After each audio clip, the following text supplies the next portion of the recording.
I first met my husband Mark at a friend's party. He had a warm smile and a genuine charm that immediately drew me to him. We started talking, and as the night progressed, it felt like we were the only two people in the room. We connected on so many levels, and by the end of the night, I knew there was something special between us. A whirlwind romance followed, filled with exciting dates, heartfelt conversations, and plenty of laughter.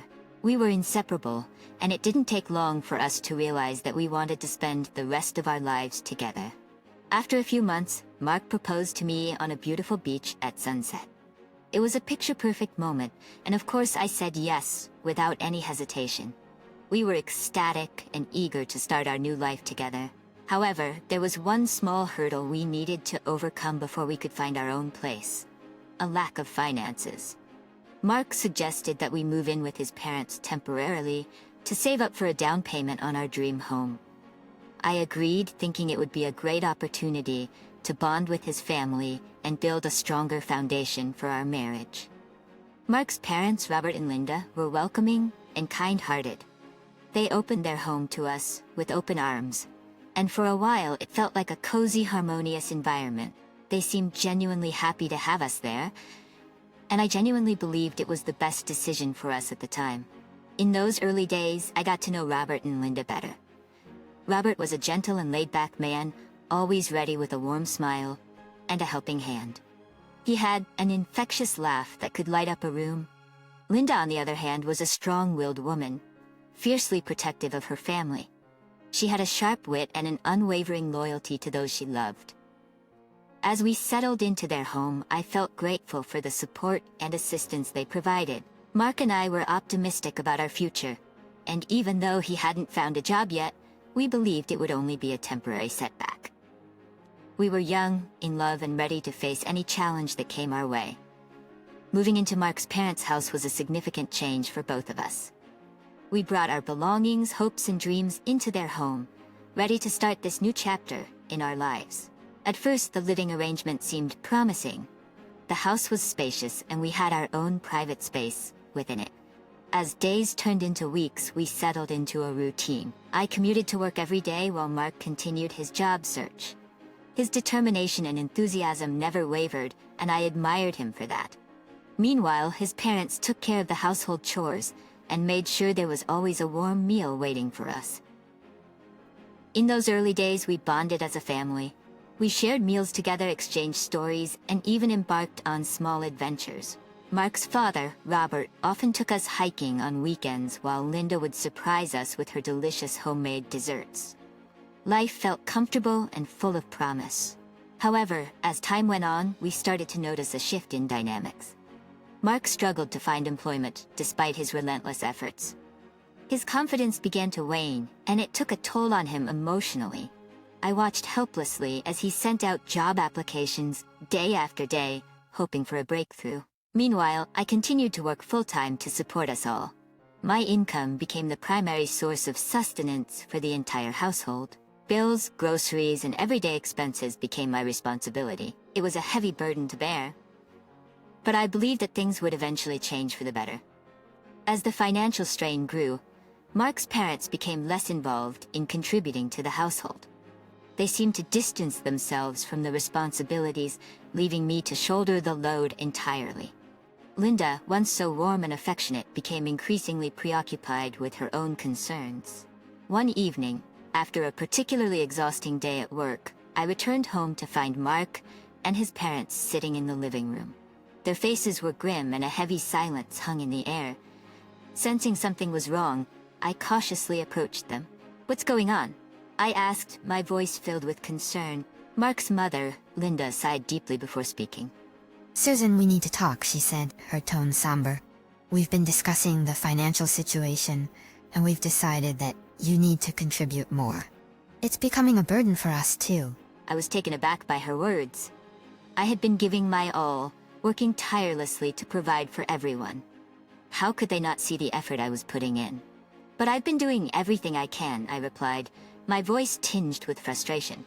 "I'm already working long hours and giving my entire paycheck."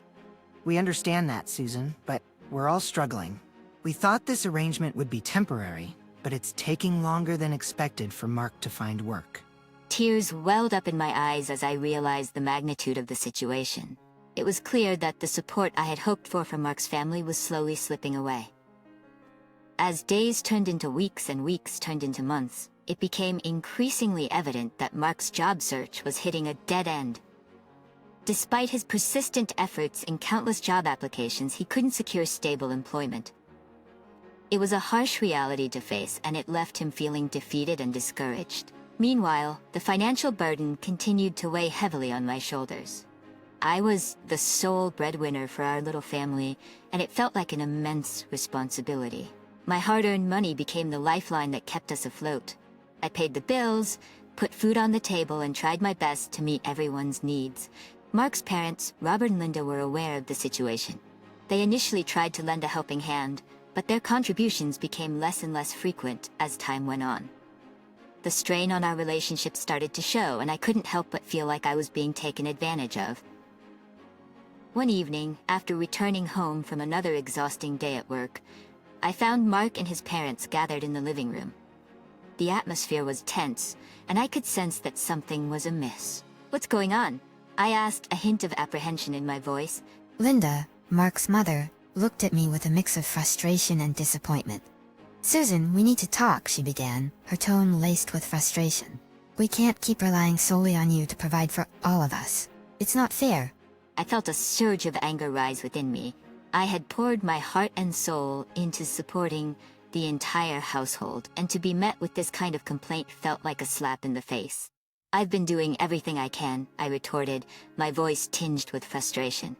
"I'm working long hours, sacrificing my own needs, and giving my entire paycheck.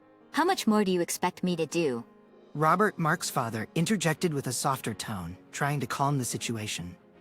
"Susan, we understand your efforts, but the reality is that we're all struggling. We thought Mark would find work soon, but it's taking longer than we anticipated." I felt a lump forming in my throat as I realized that my hope of receiving support from Mark's family was slipping away. The realization hit me hard. I was alone in this battle. Taking a deep breath, I gathered my courage and looked at them with determination. "I can't continue like this," I said firmly. "I've been providing for everyone, sacrificing my own well-being, and it's become too much. I deserve to be treated with respect and fairness." Linda's expression hardened as she responded sharply. "Well, no one asked you to do it all. If you can't handle it, maybe you should reconsider your place in this family." The words stung, and the weight of their indifference became unbearable. It was at that moment that I realized I couldn't keep living like this. As the days turned into weeks and the weeks turned into months, the weight of providing for the entire household fell squarely on my shoulders. I worked tirelessly, pouring my energy and effort into supporting Mark, his parents, and myself. But as time went on, I started to notice a disturbing pattern. The support I once relied upon was slowly fading away. I watched as Linda, who had once been warm and nurturing, grew more preoccupied with her own concerns. She seemed detached and distant, leaving me to navigate the challenges on my own. The bond we once shared began to fray, and I felt a growing sense of isolation within the walls of their home. Conversations about the financial situation became increasingly strained. I would bring up the need for everyone to contribute and share the responsibility, but my concerns were met with dismissive remarks or empty promises. One evening, as tensions reached a boiling point, I mustered the courage to confront Mark and his parents. I found them in the living room, their faces etched with weariness. "We need to address this," I said, my voice firm but tinged with desperation. "I can't continue to be the sole provider while everyone else sits idly by." Looked at me, his eyes filled with a mix of guilt and frustration. "I've been trying, Susan," he pleaded. "I've applied to countless jobs, but nothing seems to work out. I feel helpless." I took a deep breath, struggling to hold back my tears. "I understand that, Mark, but we can't keep going like this. We need to find a solution together." Mark's father chimed in, his voice weary. "We know it's been tough on you, Susan. We never wanted it to come to this, but things haven't worked out as we hoped." "But that doesn't mean you can simply abandon me," I replied, my voice shaking with a mixture of anger and hurt. "I thought we were a family. that we would support each other through thick and thin. But it feels like I'm the only one fighting for our well-being. Face hardened as she interjected, her tone laced with resentment. Well, maybe you're right. Maybe you don't belong here if you can't handle the pressure. The words pierced through me like a knife. I realized then that I couldn't continue in this toxic environment. The people I had once trusted and leaned on had turned their backs on me. After enduring the dwindling support and growing isolation in Mark's parents' home, I reached a breaking point. I couldn't bear the weight of providing for everyone while feeling unappreciated and disregarded. It was time to confront the situation head-on. One evening, as I returned home later than usual, due to an exhausting day at work, I braced myself for what awaited me. As I stepped through the front door, the tense atmosphere was palpable. Where have you been? Mother Linda stood there, a storm brewing in her eyes. Snapped, her voice laced with anger. And where's the money? Startled by her aggression, I took a step back, trying to gather my thoughts. I've been working, Linda, I replied, my voice steady but firm. I've been working long hours to provide for all of us. Face contorted with frustration. Well, it's not enough. We need more, and it's your responsibility to make it happen. A surge of indignation coursed through me. The audacity of their demands was overwhelming. I had given everything I had, sacrificing my own well-being, and it still wasn't enough for them. I can't believe you're so brazen, I said, my voice trembling with a mix of anger and hurt. I've been providing for this family, while receiving little to no support in return. It's unfair, and I won't tolerate it any longer. Eyes blazed with fury. No one asked you to do it all, she spat. If you can't handle the responsibility, maybe you should leave. Stood nearby, silent and conflicted. I turned to him, tears welling up in my eyes, seeking solace and support. Don't you see what's happening? I pleaded. We're drowning and I can't do this alone anymore. We need to find a way out. Mark hesitated, his gaze shifting between me and his mother. Finally he spoke, his voice strained. I can't go against my family, Susan. They've always been there for me. The words hit me like a dagger to the heart. In that moment, I realized that Mark had chosen to align himself with his family, even if it meant sacrificing our marriage and the life we had envisioned together. With a heavy heart, I made a decision that would change the trajectory of my life. I packed up my belongings and left the house that had once held promise and love, now tainted by disappointment and broken dreams. It was time to find my own path. Leaving behind the suffocating atmosphere of Mark's parents' house was both liberating and terrifying. I rented a small apartment, a space that would become my sanctuary as I embarked on a new chapter of my life. It was a modest place, but it represented my newfound independence. As I settled into my own space, the weight of the past began to lift. I focused on finding stability and regaining control over my life. Determined to break free from the cycle of dependency, I poured my energy into securing a steady job and building a strong financial foundation. Days turned into weeks and weeks turned into months. The resilience and determination that had guided me through the darkest times fueled my progress. I landed a job that provided stability and allowed me to support myself. It wasn't easy, but I was determined to stand on my own 2 feet.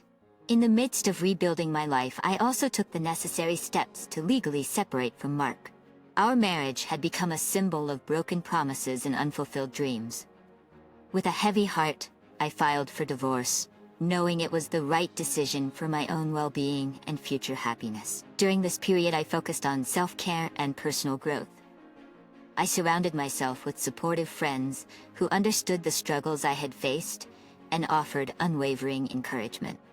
Together, we embarked on adventures, explored new hobbies, and shared stories of resilience. Years passed, and I found myself in a place of strength and contentment. My career had flourished, and I had built a life that reflected my values and aspirations. I had also discovered a newfound love, a man who saw my worth and celebrated my independence. One day, as I walked through the streets, I happened to pass Mark's old house. To my surprise, the once familiar walls stood empty, stripped of all furniture. A notice on the door revealed that the property had been confiscated due to non-payment of rent. It was a stark reminder of the consequences of their choices. Lost in my thoughts, I didn't notice the figure approaching until it was too late. It was Linda, my former mother-in-law. Our eyes met briefly, and I felt a mix of emotions bubbling within me. But I chose to keep silent and continue on my way, knowing that I had forged my own path and found happiness without their presence in my life. With each passing day, I grew stronger and more self-assured. My job had become a stable foundation, allowing me to stand tall and confident in the face of adversity. The divorce from Mark had been finalized, closing the chapter on a tumultuous period of my life. It was time to move on and embrace a future filled with promise and possibility. As I focused on building my own path, I couldn't help but reflect on the lessons I had learned. I had discovered the importance of self-reliance and the value of my own worth. No longer burdened by the expectations of others, I was free to pursue my dreams without compromise. One day, while strolling through a local park, I spotted a familiar face from afar. It was Mark, looking weary and worn. Our eyes met, and for a brief moment time stood still. Susan, he called out hesitantly, taking a few steps closer. Mark, I replied, trying to maintain composure despite the surge of emotions flooding my heart. I heard you're doing well, he said, his voice tinged with regret. Yes, I am, I responded, my voice steady. I've found my own path, and I'm content with the life I've built. I wish things had turned out differently, he admitted. As do I replied softly. But we can't change the past. What matters is how we grow from it. We stood in silence for a moment, both lost in our thoughts. It was a bittersweet encounter, a reminder of the love we once shared and the life that had unraveled before our eyes. I hope you find happiness too, Mark, I said, mustering a genuine smile. Life has a funny way of giving us second chances. With that, I turned and walked away, feeling a sense of closure. The weight of the past no longer held me down. Instead, it propelled me forward. In the months that followed, I continued to thrive in my career, finding fulfillment in every challenge I tackled. And then, when I least expected it, love found me again. I met Richard, a kind and understanding man who saw the strength within me and cherished it. Our love blossomed, and we embarked on a journey together, supporting each other's dreams and aspirations. We built a life together based on trust, love, and mutual respect. Richard became my partner in every sense of the word, and with him by my side, I felt like I could conquer the world. As time passed, I occasionally crossed paths with Mark's family, but I no longer harbored any resentment. I had forgiven them and myself, recognizing that we were all products of our choices and circumstances.